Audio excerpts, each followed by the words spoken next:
Hello दोस्तों, good morning, नमः संस्कृता। आप सभी का एमएस क्लासेस 1 में स्वागत है। आज हम बारभट्ट के बारे में देखेंगे, उनका जीवन परिचय पढ़ेंगे, उनके माता पिता कौन है, उनका जन्म कहाँ हुआ था, वह किस राजा के आश्रित कवि थे, इनके बारे में उनका सामान्य परिचय, उनके जीवन के बारे में पढ़ेंगे। ठीक है दोस्तों, तो आइए आज हम स्टार्ट करते हैं बारभट्ट का जीवन परिचय। उनकी रचनाएं कौन कौन सी है, ठीक है, तो आइए पढ़ते हैं। बारभट्ट का जीवन परिचय। तो बारभट्ट का जो वंश था, किस वंश कुल खानदान के थे, उनका वंश क्या है, उनके प्रपितामह के पिता कौन थे, तो उसको देख लेते हैं कि उनका वंश किस वंश के थे बारभट्ट।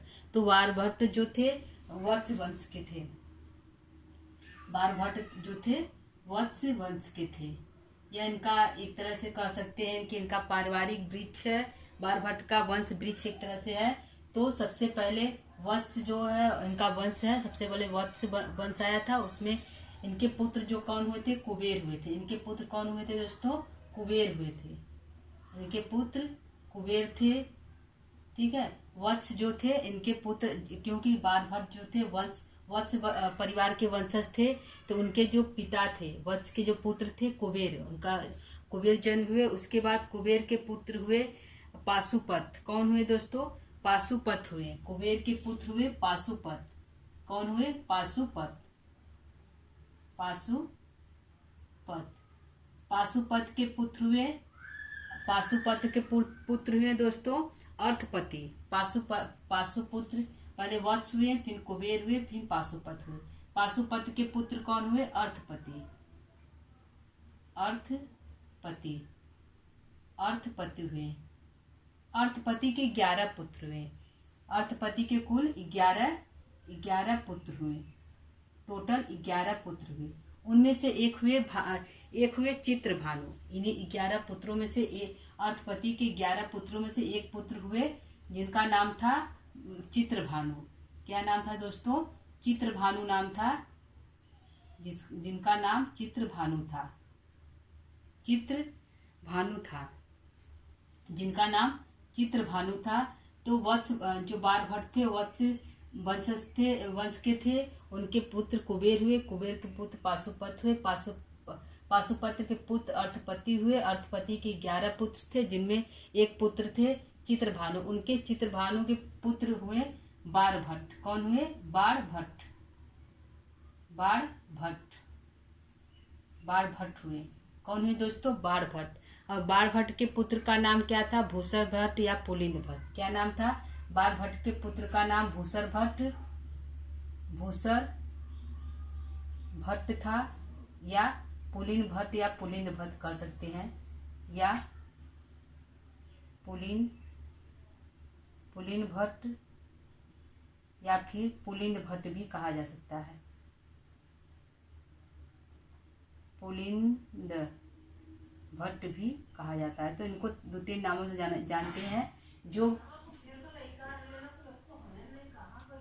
जो बारभट्ट की रचना किए थे कौन थे, वत्स वंश के थे। उनके पुत्र कुबेर थे, कुबेर के पुत्र पाशुपत थे, पाशुपत के जो पुत्र थे अर्थपति हुए। अर्थपति के 11 पुत्र हुए, जिनमें से चित्रभानु थे। चित्रभानु के पुत्र बारभट्ट हुए। बारभट्ट के पुत्र जो भूसर भट्ट या पुलिंद भट्ट भी कहा जाता है। ठीक है दोस्तों, यह हो गया हमारा बारभट्ट का वंश वृक्ष। क्या हुआ, वंश वृक्ष हुआ। बारभट्ट का जो है वंश वृक्ष है, वंश वृक्ष जो है बारभट्ट का है वंश वृक्ष। तो पूछेगा कि बारभट्ट किस वंश के थे, तो दोस्तों वत्स या वत्सायन वंश के थे। ठीक है दोस्तों, यह हो गया बारभट्ट का वंश वृक्ष। आइए देखते हैं कि बारभट्ट के का निवास स्थान क्या था, बारभट्ट का जन्म कहाँ पे हुआ था। ठीक है दोस्तों,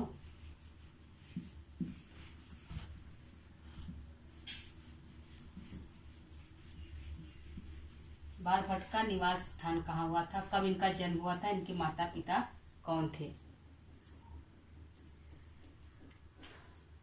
निवास स्थान, बारभट्ट का निवास स्थान इनका जन्म कहाँ हुआ था?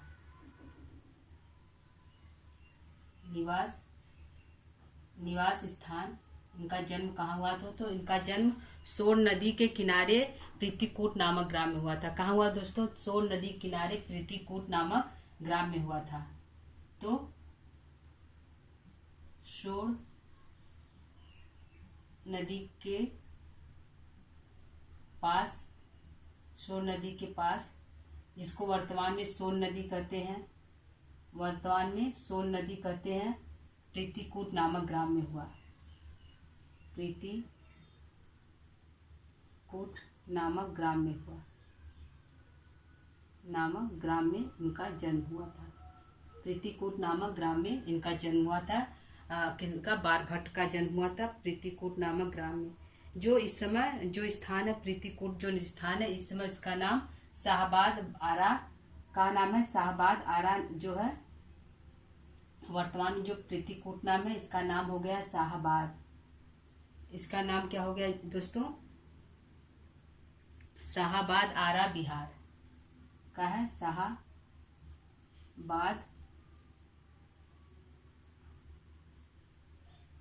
आरा बिहार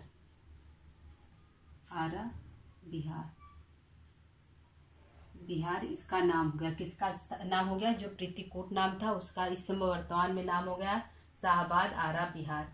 और सोन नदी के पास हुआ था, जो वर्तमान में इसका नाम हो गया है सोन नदी पड़ गया है। क्या नाम हो गया दोस्तों? सोन नदी हो गया है। ठीक है। इनके यह किस कवि के राजाश्रय कवि थे? किस कवि सम्राट के राजाश्रय थे?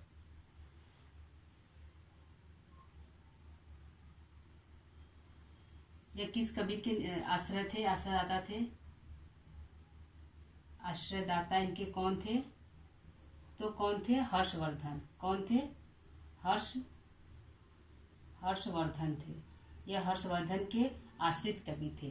जो बारभट्ट थे हर्षवर्धन के आश्रित कवि थे। इनके पितामह का क्या नाम था?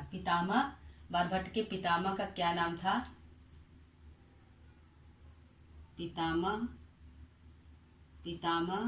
पिता, माता, पत्नी,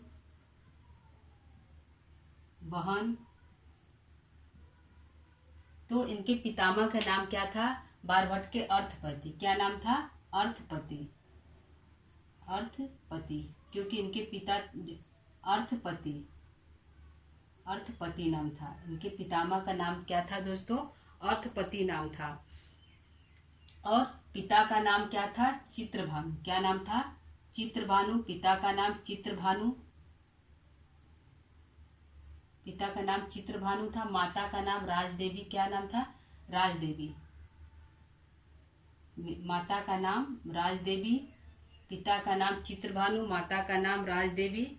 और इनकी पत्नी जो इनकी पत्नी थी, तो इनकी पत्नी मयूर भट्ट की बहन थी। कौन थी? मयूर भट्ट की जो पत्नी इनकी थी बारभट्ट की, तो मयूर भट्ट की बहन थी। मयूर भट्ट की बहन थी, की बहन बारभट्ट की पत्नी थी। और बारभट्ट की बहन का क्या नाम था? तो बारभट्ट की बहन का मालती नाम था। क्या नाम था दोस्तों? मालती नाम था। बारभट्ट की बहन का क्या नाम था? मालती नाम था। बारभट्ट के गुरु का क्या नाम था? भरभू नाम था या भरसू नाम था? क्या नाम था? गुरु का क्या नाम था? गुरु का क्या नाम था? बारभट्ट के गुरु का क्या नाम था? तो भरभू या भरसू नाम था। भरभू या भरसू नाम था। क्या नाम था? भरभू या भरसू नाम था। इनके पुत्र का क्या नाम था? बारभट्ट के पुत्र का क्या नाम? तो भूसर भट्ट या पुलिंद भट्ट था। पुत्र का नाम क्या था? भूसर भट्ट या पुलिंद भट्ट। पूछ लेता है दोस्तों कि इनके पुत्र का क्या नाम था जिन्होंने उत्तरार्ध लिखा। जो कादम्बरी है, कादम्बरी का उत्तरार्ध किसने लिखा? तो भूसर भट्ट ने लिखा। किसने लिखा? भूसर भट्ट ने लिखा। तो पुत्र कौन था? भूसर भट्ट। भूसर भट्ट जो थे, भूसर भट्ट लिखे। इन्होंने उत्तरार्ध लिखा है। इनको पुलिंद भट्ट भी कहते हैं। पुलिंद भट्ट भी कहते हैं। इनको भूसर भट्ट भी कह सकते हैं और पुलिंद भट्ट भी कहते हैं। यह किस शैली के, यह किसके उपासक थे? यह जो बाणभट्ट थे किसके उपासक थे? उपासक किसके थे? उपासक किसके थे? तो शिव के उपासक थे। बाणभट्ट किसके उपासक थे? शिव के उपासक थे। किसके उपासक थे दोस्तों? शिव के उपासक थे। बाणभट्ट जो थे शिव के उपासक थे। ठीक है। तो इनका निवास स्थान, बाणभट्ट का निवास स्थान सोन नदी के पास, जो वर्तमान में सोन नदी है, प्रीतिकूट नामक ग्राम में हुआ था। वर्तमान में जो प्रीतिकूट नाम है उसका नाम शाहाबाद आरा बिहार है। ठीक है। और यह किस राजा के आश्रयदाता थे? तो हर्षवर्धन के आश्रयदाता थे। इनके पितामह का क्या नाम था? तो अर्थपति नाम था। पिता का नाम चित्रभानु था। माता का नाम राजदेवी। पत्नी जो थी मयूर भट्ट की बहन थी, जिन्होंने सुर शतकम लिखा, जिन्होंने सुर शतकम की रचना की। मयूर ने सुर शतकम की रचना की। तो उनकी बहन से बाणभट्ट की शादी हुई थी। तो मयूर भट्ट की बहन थी इनकी पत्नी। और बाणभट्ट की बहन का क्या नाम था? तो मालती नाम था। इनके गुरु का क्या नाम था? भरभू या भत्सु नाम था। पुत्र का नाम क्या था? भूसर भट्ट या पुलिंद भट्ट। यह किस देव के उपासक थे? तो शिव के उपासक थे। इनके दो भाई थे, चित्रसेन और मित्रसेन। इनके दो भाई थे। क्या नाम था? इनके दो भाई थे। इनके दो भाई थे, चित्रसेन मित्रसेन। कौन था दोस्तों? चित्रसेन मित्रसेन। चित्रसेन और मित्रसेन। इनके दो भाई थे, चित्रसेन और मित्रसेन। ठीक है दोस्तों, इनके दो भाई थे, चित्रसेन और मित्रसेन। इनकी रीति कौन सी थी? बाणभट्ट की रीति कौन सी थी? इन्होंने किस रीति में कादम्बरी अपनी रचनाओं का रचना किया था? तो इनकी रीति थी पांचाली रीति थी। किस रीति इन्होंने अपने गद्य की रचना की? तो पांचाली रीति में। पांचाली रीति में इन्होंने, इनकी रीति जो है पांचाली रीति है। कौन सी रीति है? पांचाली रीति इनकी रीति है।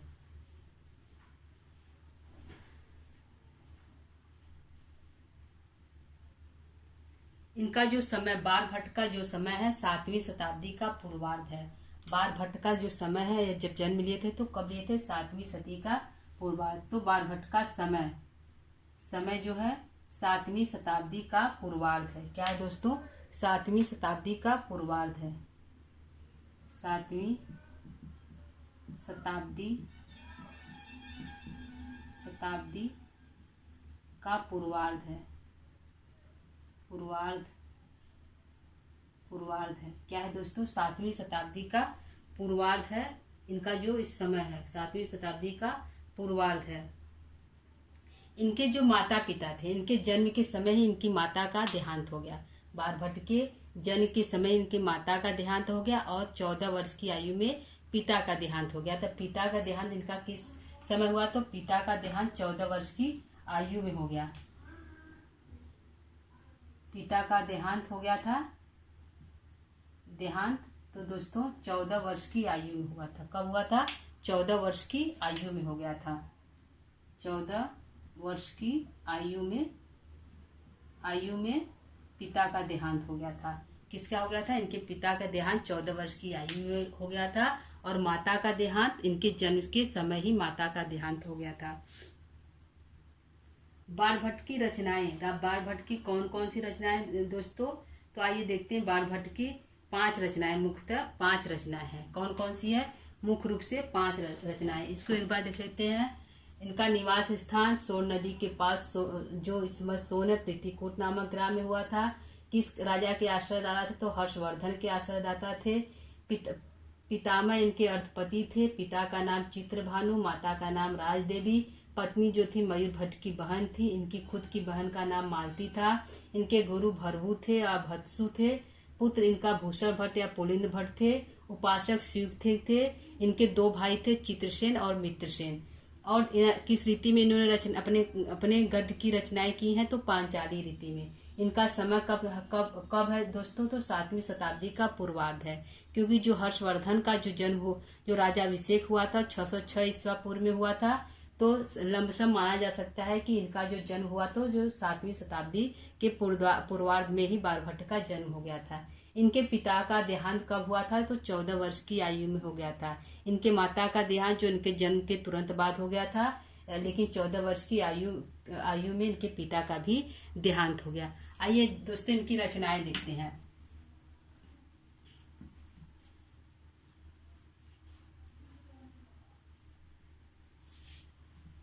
इनकी रचनाएं मुख्य रूप से 5 है। कौन कौन सी है? कादम्बरी है, हर्षचरितम है। इनकी मुख्य रूप से 5 रचनाएं हैं। रचनाएं देखते हैं। इनकी पहली रचनाएं क्या है? कादम्बरी है। क्या है दोस्तों? कादम्बरी है। इनकी पहली रचनाएं क्या है? कादम्बरी है। दूसरा है हर्षचरितम। दूसरा जो है हर्षचरितम। इनकी दूसरी रचना है हर्षचरितम, जो आख्यायिका 8 उच्छ्वासों में बटा हुआ है। क्या है दोस्तों? आख्यायिका है जो 8 उच्छ्वासों में बटा हुआ है। चंडी शतकम इनका तीसरा है। इनका क्या है? चंडी शतकम। चंडी शतकम इनका तीसरा है, चंडी शतकम है। फिर इनका चौथा हमारा है पार्वती परिणय। पार्वती परिणय है। परिणय इनका पार्वती परिणय है। चौथा इनका पार्वती परिणय है। पांचवा है मुकुट ताड़िका।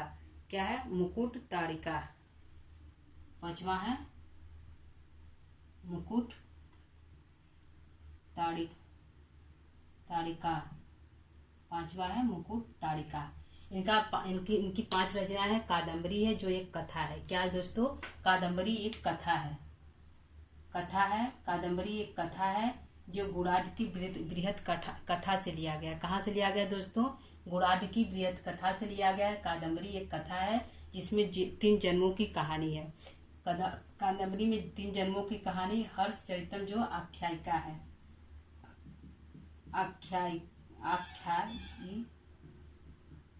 आख्यायिका है। क्या है दोस्तों? हर्षचरितम जो है एक आख्यायिका है। आख्यायिका है। चंडी शतकम जो है मुक्तक काव्य है। चंडी शतकम जो है आख्यायिका है। चंडी शतकम जो है मुक्तक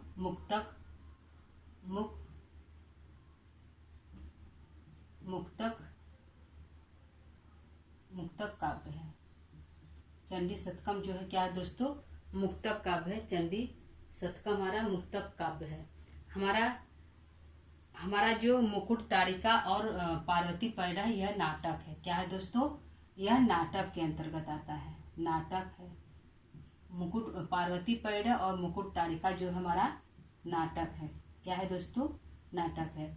बाणभट्ट की मुख्यतः 5 रचनाएं हैं। कौन कौन सी दोस्तों? कादम्बरी है जो एक कथा है। इसमें 3 जन्मों की कहानी है। इसमें इसकी नायिका कादम्बरी है। नायक जो है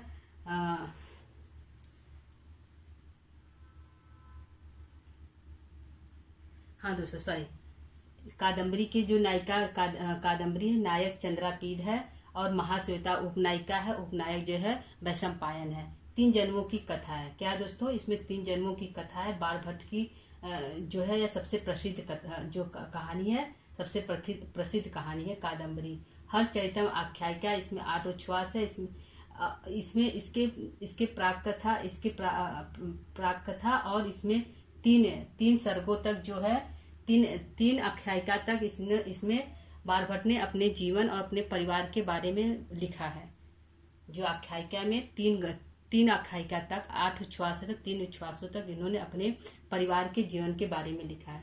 चंडी शतकम एक मुक्तक काव्य है। पार्वती परिणय जो नाटक है। मुकुट ताड़िका भी क्या है दोस्तों? एक नाटक है। आइए इनकी कुछ प्रशस्तियां लिख लेते हैं कि इनको क्या लोग क्या कहते हैं, ऐसे जयदेव ने इनको क्या कहा, और जयदेव ने क्या कहा और चंद्रदेव ने क्या कहा, गोवर्धनाचार्य ने इनको क्या कहा, इनको कुछ कुछ मुख जो है इनकी उक्तियां को हम देख लेते हैं।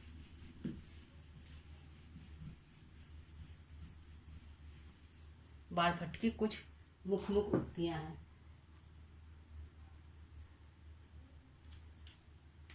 पहला हमारा पंचवारस्तु 12। पहला हमारा है पंचवारस्तु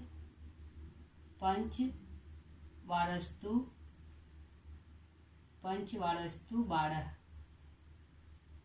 पंचवारस्तु 12 यह किसने कहा, यह कथन है किसने, पंचवारस्तु 12 किसने कहा है, पंचवारस्तु 12 किसने कहा है दोस्तों, तो जयदेव ने कहा है। किसने कहा है, जयदेव ने कहा है। पंचवारस्तु 12 किसने कहा है, तो जयदेव ने कहा है। वारस्तु पंचानन, वारस्तु पंचानन, अरस्तु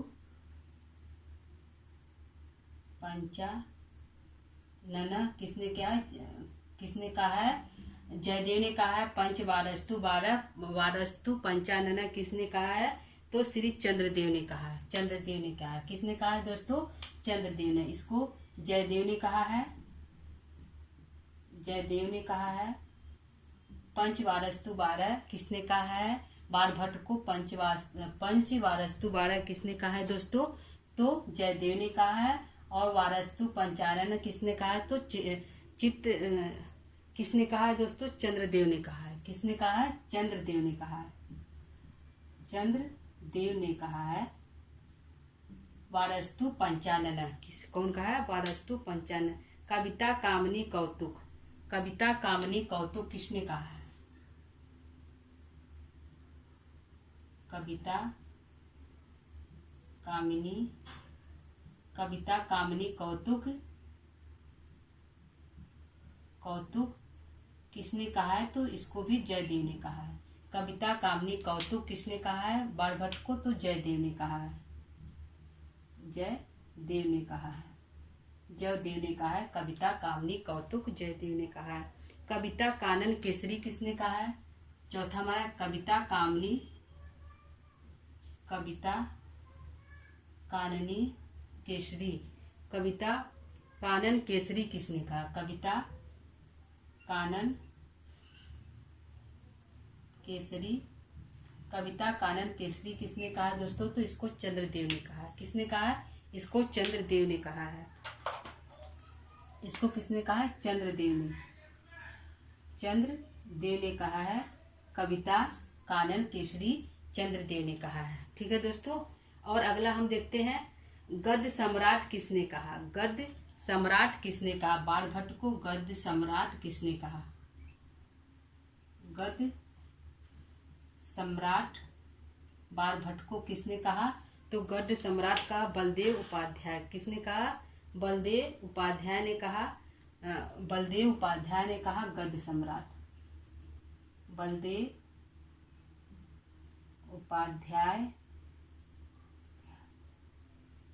उपाध्याय ने कहा गद्य सम्राट। बाड़ी बाड़ो बभुआ किसने कहा। बाड़ी बाड़ो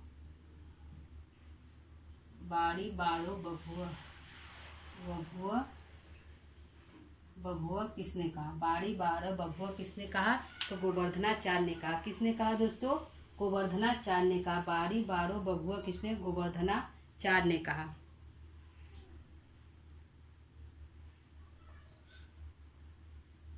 धनाचार्य ने कहा। गोवर्धनाचार्य ने कहा। क्या कहा, बाड़ी बाड़ो बभुआ गोवर्धनाचार्य ने हमारे कहे।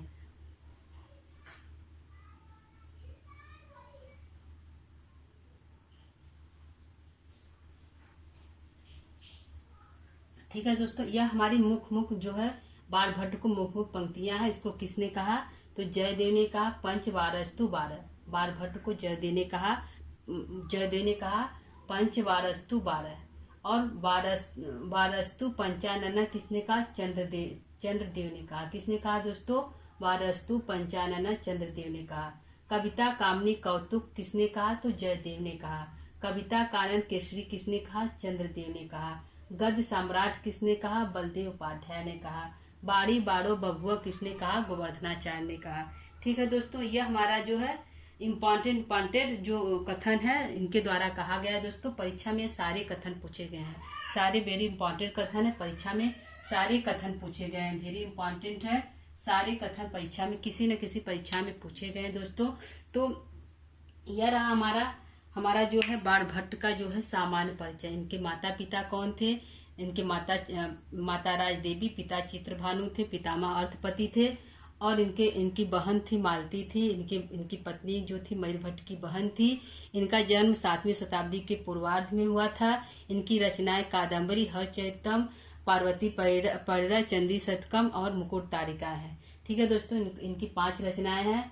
तो इनका जन्म 7वीं शताब्दी के पूर्वार्ध में हुआ था। यह हर्षवर्धन के आश्रय कवि थे, हर्षवर्धन के आश्रय कवि थे।